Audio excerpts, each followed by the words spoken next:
My name is Mark Hamer. I'm a professor in sport and exercise medicine at the ISCH. My main research interests revolve around physical activity and population health. What I'm going to do today is talk to you about some of the work that we've done on community-acquired infectious disease. Now, before I start, I do have a disclosure. I have competed in the London Marathon and I did get my finisher's medal.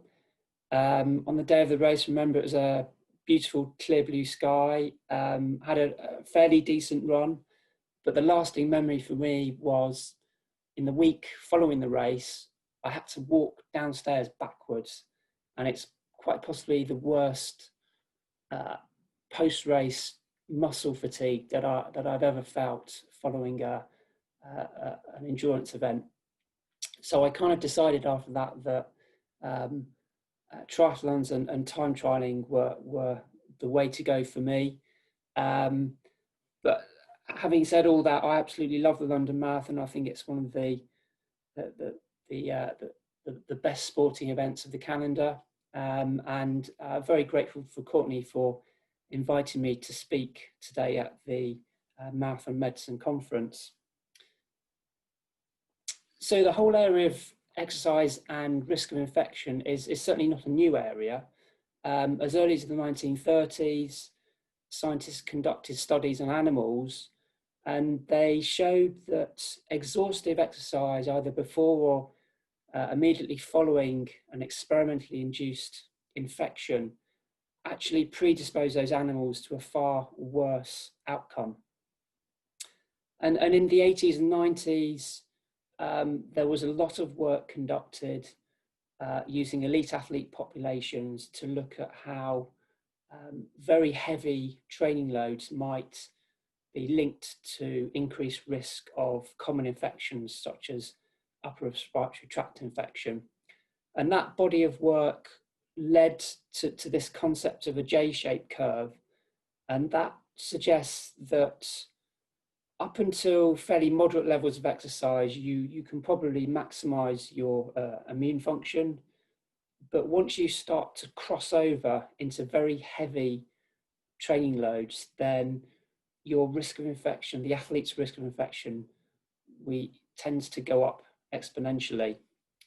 Now, of course, elite populations are very different to the general population in terms of their physiology, the training loads that they can manage, etc. And the general population tends to sit much towards the left of this graph in this sedentary sector. The general population will certainly never enter the sorts of training loads that elite athletes do. So we actually know far less about the impact of regular physical activity on immune function in the general population. So that really motivated us to look at this question using some of the very large general population cohort data that we routinely work on. And some of the key methodological advantages to these data are, as I said, they're large scale, they are representative of the population. They have a prospective design. So in other words, baseline and outcome are collected at different points in time. And our outcomes rely on linkages to clinically verified infection outcomes, as opposed to often what you find is some studies will rely on symptoms, self-reported symptoms for upper respiratory tract infections, for example. So this is the basic sort of design that we use in our prospective cohort studies. At baseline, we collect a bunch of data on lifestyle, clinical variables, for example. That can be collected sometimes in the home through a nurse visit, or we ask people to come into clinics. Then at some time in the future, we will undertake individual linkages to clinical records through the NHS, and that provides us with very rich details on whether the individual developed a chronic disease and was admitted to hospital, whether they came in with a serious infection, or indeed whether they died. So I'm just going to show you some data on one of the early studies that we did a couple of years ago. And this analysis was using Health Survey for England data, which is a general population study of people, of homeowners in England. And we were interested in looking at physical activity and risk of infectious disease mortality. The most common cause of mortality from an infection in England is actually pneumonia, which can be from bacterial or viral origin.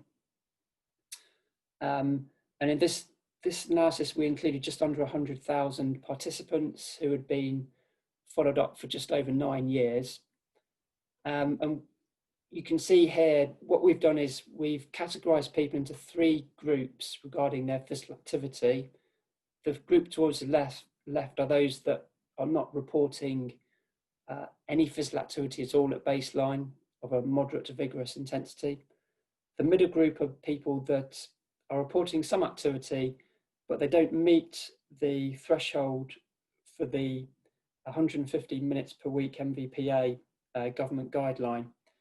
The group on the far right are those that we would consider to be physically active and do meet this 150 minute per week threshold. What we're looking at here is events, infectious disease mortality events per 10,000 people. And you can see a very clear association here. It's not a linear association, but you can see that the number of events are much higher in the physically inactive group compared to the other active groups. Now we've done some very detailed statistical analyses on these data where we try to account for potential confounding factors in our models. So things such as smoking, existing disease, which could otherwise explain links between activity and infection. But all these models remain relatively robust to these adjustments. So physical activity comes out as an extremely strong predictor of risk. And if you're extremely interested in those hardcore stats, I would suggest that you could go and read the paper in detail, which was published in Preventive Medicine. So very recently, we've undertaken a very similar analysis using a slightly different data set, but actually looking at COVID-19 hospital admission as our outcome. And the data set we use here is called UK Biobank. Again, it's from data collected in around about 500,000 participants from the UK. The participants are slightly older, they're middle-aged, but the design of the study is very similar to the earlier one I've just described. Again, we will manage to get a very detailed assessment of individuals' physical activity levels, and we split our group into those that were inactive, insufficiently active, and those that were active meeting the physical activity guideline. And again, this is presented as COVID events per 10,000 people. And again, you can see a very similar shape to this curve. It's not linear, it simply suggests that people that are reporting any levels of physical activity are less likely to be hospitalized. So I think it's important to note that what we're showing here is not the fact that physically active people are less likely to get the infection. The data suggest that physically active people are, if they do get if they do contract COVID, they're probably less likely to suffer a severe illness and be hospitalized.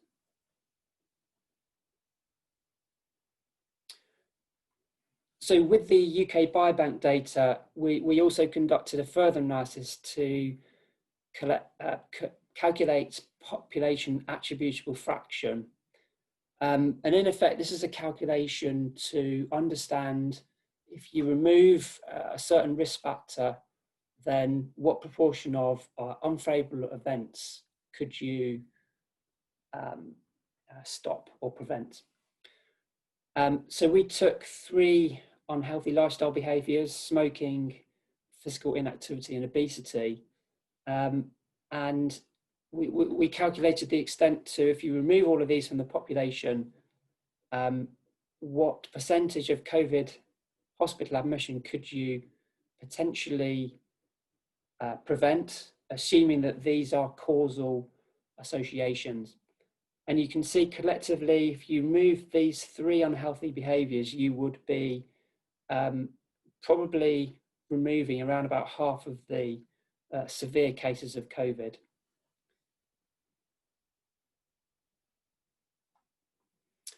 The last piece of work we've done in this area very recently, which is not yet published, was to meta-analyse the evidence. So in other words, pull together all of the evidence on physical activity and community-acquired infectious diseases. There's not a huge amount of evidence out there. You can see that our 2019 paper is included in this analysis.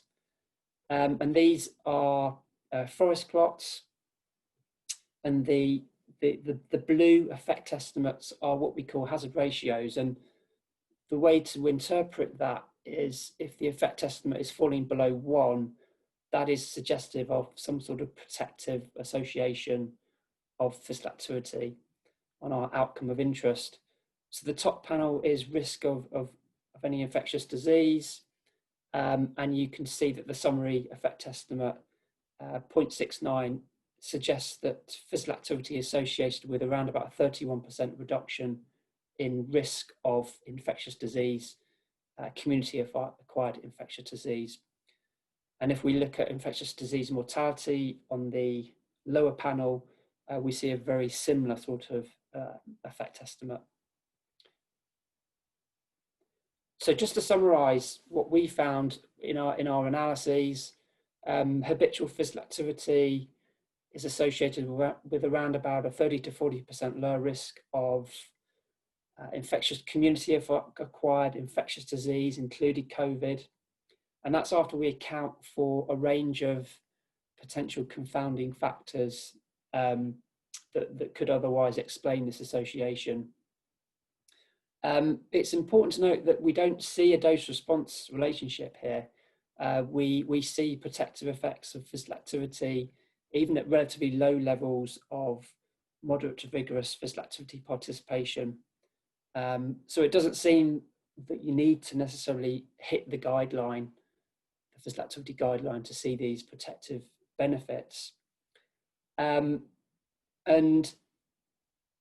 I think from our analysis that we did on population attributable risk,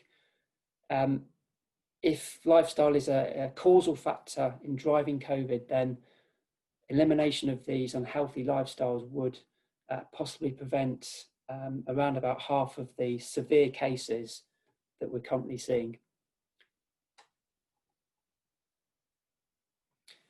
So obviously the data I've shown you are observational. We can't infer causality from those data. But if we can come up with plausible mechanisms, that increases our confidence in these data.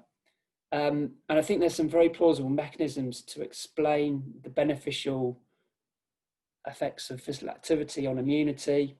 We know that physical activity is a very powerful way to improve cardiovascular health and reduce risk factors, including endothelial function and metabolic function.